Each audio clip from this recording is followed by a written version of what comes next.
अरे क्या बात है निका, तुम अपना और हमारा एंटरटेनमेंट अपने साथ लेके आई हो। मजा आएगा, तुम्हारे निठल्ले गवार पति आए हैं।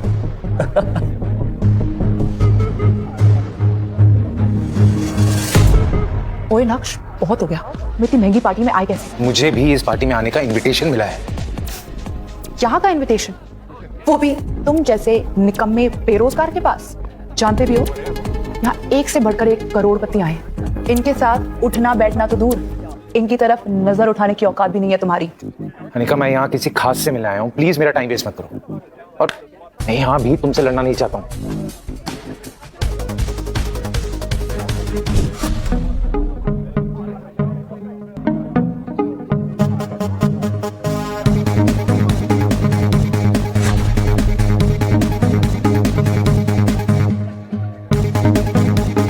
नक्श की असलियत क्या है?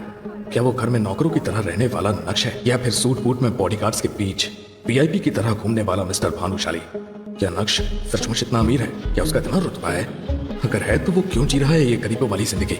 क्यों सुनता है वो अपने पत्नी की ताने? 12 जून 2022 की रात को तुम कहाँ थे? अभी तो आपसे कहा, अपने गुरुजी के साथ उनके ऑफिस में।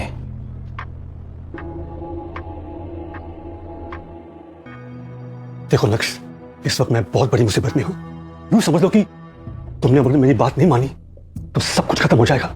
मेरा रुतबा, मेरा पैसा, मेरा घर, मेरा परिवार, सब।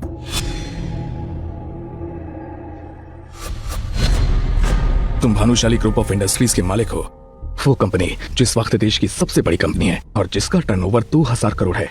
तुम्हारा कहना है कि आज तुम जो कुछ भी हो रसिक जावेरी यानी कि अपने गुरुजी की वजह से हो, क्योंकि बिजनेस की सभी बारीकियां तुमने उन्हीं से सीखी हैं। और कोई भी शिष्य अपने गुरु को गुरु दक्षिणा के लिए मना नहीं कर सकता, जो उस रात उन्होंने मांगी तुमसे। और उस रात पहली बार गुरु ने शिष्य से कुछ मांगा। जाहिर है तुम मना कैसे कर पाते? मैं तुम्हारे सामने हाथ जोड़ता हूं, तुम प्लीज अनिका से शादी कर लो। गुरुजी, ये आपको शोभा नहीं देता है। आपको गुरु माना है तो गुरु दक्षिणा तो देनी होगी। पर मुझे एक बात का डर है, वो ये है कि अनिका इस रिश्ते के लिए कभी तैयार नहीं होगी।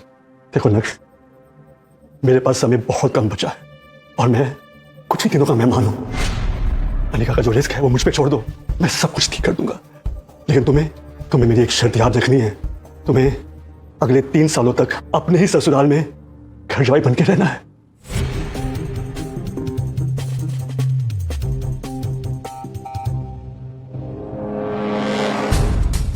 और तुम्हें ऐसा क्यों करना है, इसका जवाब इस लिफाफे में बंद है। और मैं चाहता हूं कि तुम इसे 3 साल बाद ही खोलना तो ज्यादा अच्छा हो।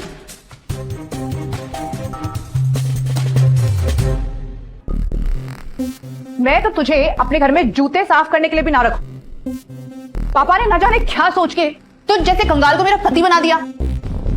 पर याद रहे, तू मेरे बराबर आना तो दूर, मुझे नजर पर देखने की औकात भी नहीं रखता। मेरे साथ हाई क्लास सोसाइटीज की पार्टीज में आने की तेरी हैसियत ही नहीं है। तू सिर्फ नाम का पति है।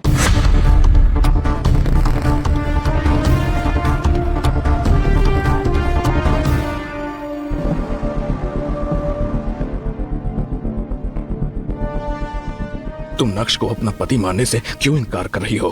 और अपने पति को इतना जलील करने से आखिर तुम्हें क्या मिलेगा? बोलो।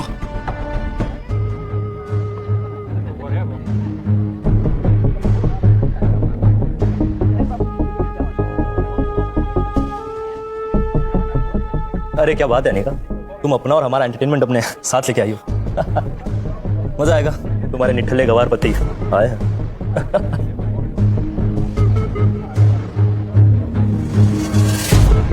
ओए नक्श, बहुत हो गया। इधर सुनो, मेरी जिंदगी में काला रंग घोलकर खुशी नहीं मिली जो यहाँ आ गए बेइज्जती करने के लिए। तुम मुझे साफ साफ बताओ, मैं इतनी महंगी पार्टी में आए कैसे? शांत हो जाओ अनिका, मेरी भी बात सुन लो, बस बोलती रहती हूँ। मुझे भी इस पार्टी में आने का इनविटेशन मिला है। यहाँ का इनविटेशन? वो भी तुम जैसे निकम्मे बेरोजगार के पास? जानते भी हो यहाँ एक से बढ़कर एक करोड़पति आए हैं। इनके साथ उठना बैठना तो दूर, इनकी तरफ नजर उठाने की औकात भी नहीं है तुम्हारी। अनिका, मैं यहाँ किसी खास से मिलने आया हूँ, प्लीज मेरा टाइम वेस्ट मत करो। और मैं यहाँ भी तुमसे लड़ना नहीं चाहता हूँ।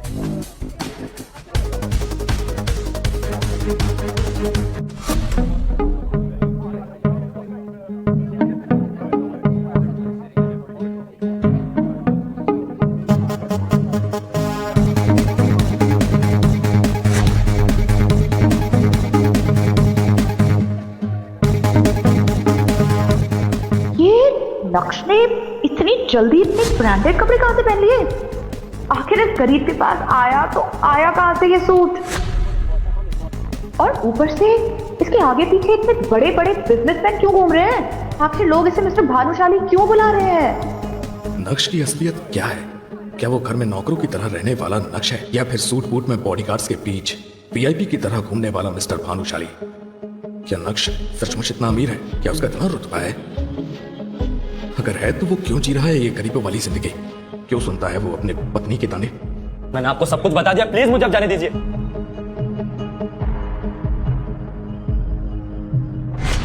अंडरवर्ल्ड का जाना माना डॉन एक मामूली से नौकर के सामने आने से डर गया। सुनकर ही अजीब लगा ना? क्या राज है कि शहर का हर बड़ा आदमी नक्श के नाम से ही डर जाता है?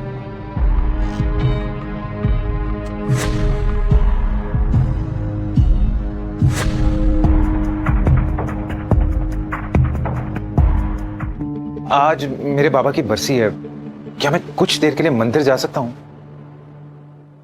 और यहाँ जो ये बर्तन है ये कौन धोएगा? तुम्हारा बाप? कामचोर कहेंगे। एक तो मेरी बेटी की फूटी किस्मत जो उसकी शादी तुमसे हो गई, और ऊपर से हमको तुम्हें अपना घर जमाई बनाकर रखना पड़ रहा है। लेकिन क्या? ज्यादा जुबान मत चलाओ, जाओ।